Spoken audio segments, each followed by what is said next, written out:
Madison smirked, swirling the deep red wine in her glass, her manicured nails tapping lightly against the crystal.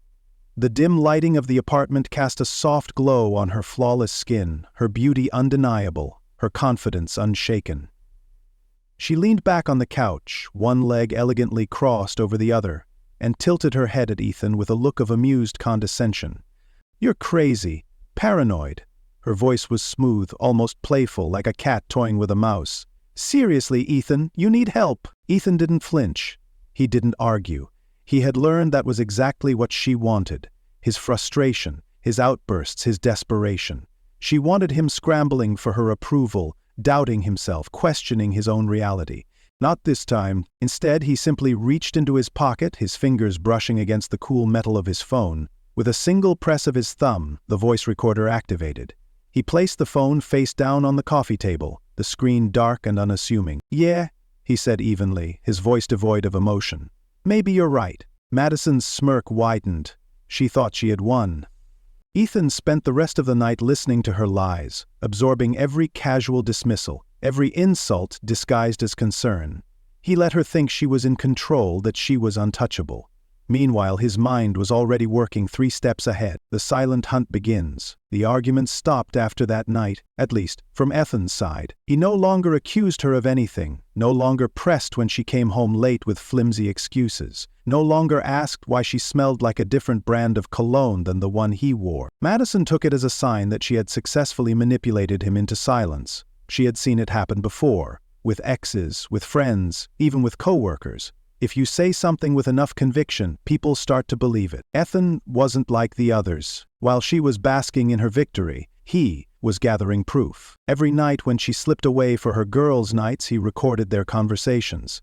He saved screenshots of questionable texts she sent and received. He used an old laptop to mirror her messages, watching in real time as she arranged her secret meetings, laughing at his supposed ignorance. One particular recording stood out. "I can't wait to see you again. I don't even feel guilty anymore." Ethan listened to it over and over, his heart a steady drum, his mind calculating the best way to use it. It wasn't enough to catch her. He wanted her to feel it, to experience firsthand what it was like to have the ground ripped out from under her. And so he planned the perfect setting, family dinner. Madison loved her family's approval. Her father, Richard Brooks, was a man of unwavering principles, the kind of man who valued honor above all else. He adored Madison, saw her as the daughter who could do no wrong. She had built an image of herself as the perfect girlfriend, the perfect career woman, the perfect daughter. That was her greatest weakness. So, Ethan made sure to be on his best behavior. He charmed her parents, helped her mother with the dishes, listened attentively when Richard spoke about business and integrity. He played his role to perfection, ensuring that when the time came, everyone would be listening. And when Madison, in her usual grandiose fashion, started talking about their relationship, boasting about trust and commitment as if she wasn't living a lie, Ethan knew the stage was set. The room was warm with candlelight, the clinking of silverware and hum of conversation filling the air. Madison laughed, tossing her hair over her shoulder as she placed a hand on Ethan's arm, a calculated move to maintain appearances. "Ethan and I? Oh, we're solid. He's the best partner I could ask for. Right, baby?" Ethan met her gaze, smiled, reached into his pocket, and pressed play. The moment the recording began playing, the shift in the room was almost imperceptible at first. The conversation, lively just seconds ago, began to stutter and slow. The gentle clinking of silverware against porcelain halted as people turned their heads toward the low, tinny sound of Madison's voice, filtering through Ethan's phone speaker. "I can't wait to see you again. I don't even feel guilty anymore." A single sentence, a simple sentence, yet it carried the force of a wrecking ball. Madison's expression froze, a half-smile still plastered on her lips, her wine glass suspended mid-air. Her mind, sharp as ever, was working frantically to process what was happening, to grasp the reality that was rapidly slipping through her fingers. She blinked once, then twice, as if hoping she had misheard. But the words kept playing, looping in her mind even as the recording ended. For a second, no one spoke. The weight of the silence was suffocating. Ethan leaned back in his chair, one arm resting casually along the back of Madison's. His expression was unreadable, his posture relaxed, almost bored. He had no need to say anything. He had done what he came to do. Madison swallowed hard, setting her glass down with a slow, deliberate motion. Her fingers, usually so steady, trembled just slightly as they curled around the stem of the glass. She opened her mouth to speak, to deny, to twist the narrative as she always had, but before she could utter a single syllable, Richard Brooks cleared his throat. The sound was quiet, controlled, but it carried a finality that made Madison's stomach lurch. She turned to her father, expecting, no, praying for the same unwavering support he had always given her, the same blind faith in her innocence. But his face was unreadable, his strong jaw tight, his eyes fixed solely on her. "Madison," his voice was calm, too calm. "What is this?" And just like that, the entire evening her carefully curated illusion began to shatter. She had two options. She could try to gaslight them all, spin some elaborate tale about how Ethan had doctored the recording, about how it was all a misunderstanding. She could cry, play the victim, make herself the center of sympathy. It had worked before, but not this time. There was something about the way her father was looking at her that made it clear. He wasn't asking for an explanation. He was waiting to confirm what he already knew. Ethan watched as Madison's shoulders tensed. He could see it now. The precise moment she realized there was no escape. Not here, not tonight, not in front of the people whose opinions actually mattered to her. A flicker of panic flashed through her eyes. She turned to her mother, desperate for an ally. "Mom, But her mother's gaze had already dropped to her lap. Disappointment weighed heavy in her posture, her lips pressed into a thin line. Madison felt her stomach sink. Panic clawed at her throat. She turned back to Ethan, attempting to reclaim control of the narrative. "This is ridiculous," she scoffed, forcing a dry laugh. "Are we really doing this? Here? Now? Ethan, if you have something to say, say it." Ethan didn't blink. "I already did." The finality in his tone sent another wave of dread through her. She could feel the eyes of the entire room on her now, waiting, expecting. She needed an out. Any out. She started, forcing another laugh. "That doesn't even prove anything. A single sentence? Out of context, that could mean anything." Ethan tilted his head, watching her unravel. He didn't interrupt, didn't need to. He simply reached for his phone again and swiped up. "Another recording? Are you sure he doesn't suspect anything?" A man's voice this time. Low, intimate, familiar. Madison's blood ran cold. Her father's face darkened. He turned to her, his voice sharp now, losing its calm edge. "Who is that?" Madison's mouth went dry. She couldn't breathe. "Another recording. Don't worry, babe, he's clueless. He actually thinks I'm out with the girls." Her mother inhaled sharply. A few of the dinner guests exchanged stunned looks. Madison's perfect world, her flawless, carefully constructed image, was burning down around her, and she had nothing to put out the flames. Richard Brooks slowly put down his fork. The deliberate nature of the actions sent a chill through Madison. He was the kind of man who valued his family's reputation above all else, the kind of man who believed in loyalty, in honesty, in trust. And now he looked at his daughter as if he didn't recognize her. Madison was drowning. Every instinct in her told her to fight back, to claw her way out of this hole. But how? There was no lie, no manipulation, no carefully crafted half-truth that could undo what had just been laid bare. And Ethan simply watched. He wasn't gloating. He wasn't cruel. He had no need to be. She had done this to herself. Finally, her father exhaled, slow and heavy, before speaking again. "Madison," he said, his voice quiet. "Get out." She blinked. "What? Get out?" For the first time in her life, Madison Brooks had nowhere to run. And Ethan? He simply leaned back, took a slow sip of his drink, and let the silence do the rest. Madison remained frozen in her seat, her father's words hanging in the air like a blade waiting to drop. The laughter and warmth that had filled the dining room just moments ago had vanished, replaced by an unbearable tension so thick it felt suffocating. She opened her mouth, then closed it. Her mind, always so sharp, always so quick to twist a situation in her favor, was failing her now. She had spent years perfecting the art of manipulation, turning accusations into misunderstandings, flipping blame onto others, gaslighting her way out of confrontation. But not this time. This time the evidence spoke louder than she ever could. "Dad, please," she finally managed, her voice strained, barely above a whisper. "Let's just talk about this. This isn't what you think." Richard Brooks slowly stood from his chair. He was a man of presence, someone who didn't need to raise his voice to command a room. He had built his career, his legacy, on his reputation, on the belief that the Brooks name stood for something: integrity, strength, honor. And now, in front of friends and family in his own home, his daughter had dragged that name through the mud. "Talk?" he repeated, his voice eerily calm. "What's left to talk about, Madison? That I raised a liar? That I defended you every single time someone said you were selfish?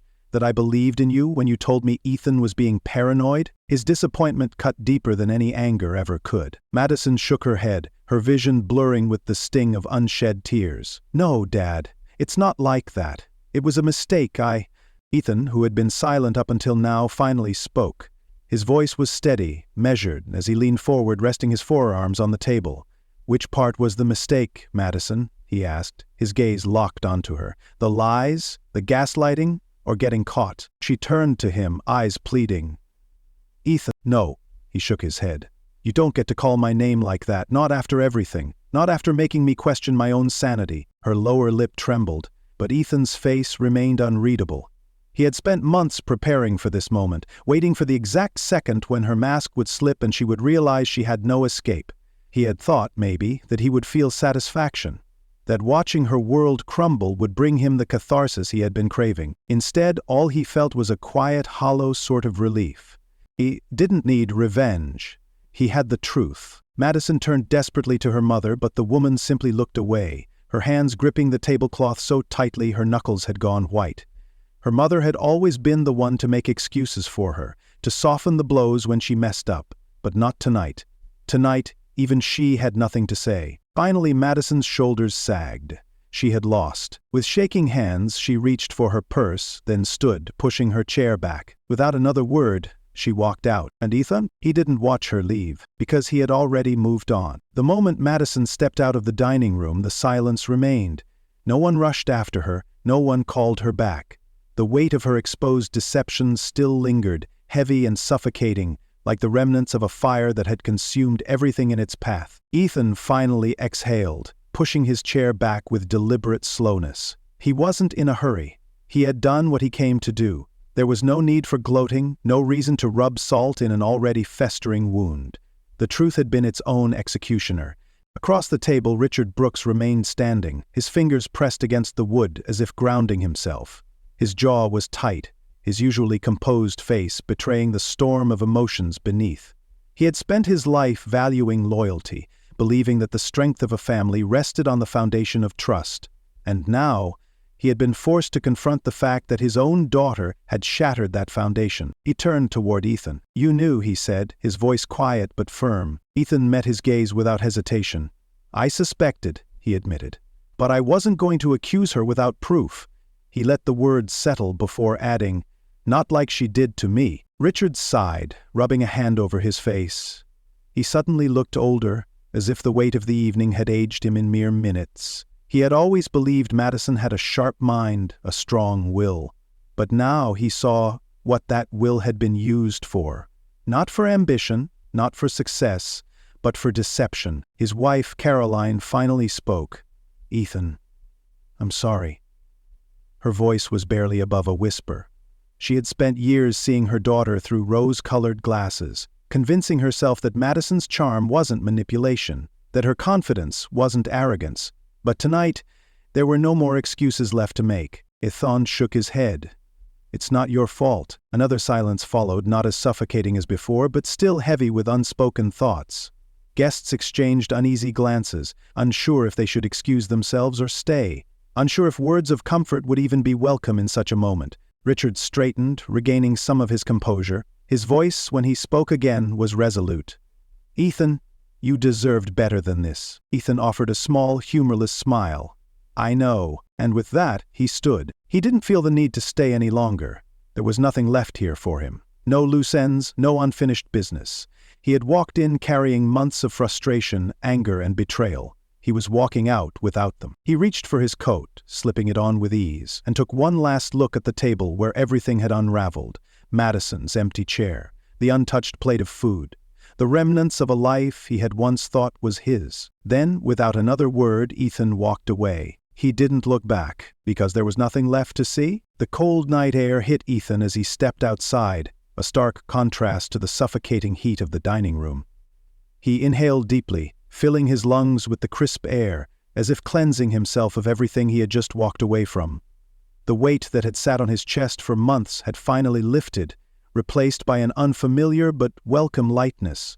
Madison was nowhere in sight. He had half expected to find her lingering on the front steps, ready to launch into a desperate attempt to spin the situation in her favor. Maybe she had hoped that by the time he followed her out she would have found the right words, the perfect mix of remorse and justification that would make him hesitate. But she was gone. Good. Ethan pulled his phone from his pocket and scrolled through his messages. The unread text at the top of his screen made him smirk. "Madison, we need to talk." It was sent less than 10 minutes ago. Pathetic. Even now, after everything, she still thought she could regain control, still thought that words could undo actions, still thought she could manipulate her way out of the wreckage she had created. Ethan didn't bother responding. Instead, he did something even more satisfying. He deleted the message. No reply, no closure, nothing. He wasn't going to give her the satisfaction of knowing whether he had even read it. He could imagine her sitting somewhere, anxiously checking her phone, waiting for his response.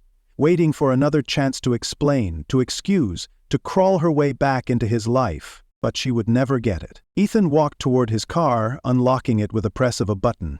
The beat echoed through the quiet street, grounding him in the present. This was it.